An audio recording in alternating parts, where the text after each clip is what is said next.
By way of definition, the stock market is simply a market in which individuals can buy and sell shares of publicly traded companies. A share is like a fraction, often a very small fraction. So the stock market is a place where these shares or tiny fractions of a public company are traded. These shares are what are commonly referred to as stocks. Not every company can be traded, however. Big companies like Apple and Amazon are common companies whose stocks you can trade. Sorry, your grandma's cookie business is not traded on the stock market. Aww. Pretty simple so far, right? Well, this is where it gets a little more complicated, but stay with me, it's not that hard. The way that investors are able to make money in the stock market is by selling stocks at a higher price than they bought it for.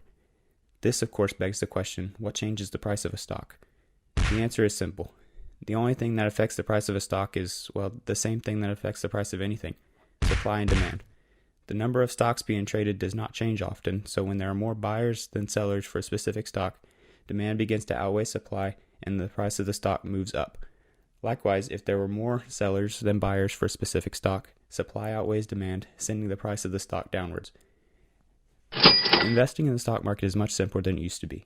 About 100 years ago, when the U.S. stock market was first created as a way for investors to invest in businesses, stocks were bought and sold in person.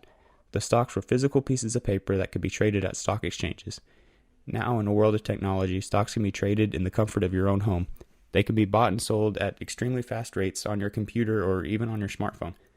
This is all made possible by an online broker.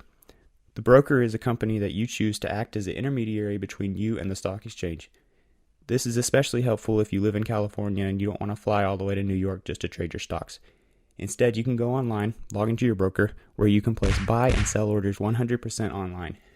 Many of these brokers are even publicly traded companies themselves. The broker you choose is completely up to you. You will need to do your own research in order to determine which broker you want to use. Each broker has different features, but they all have one thing in common.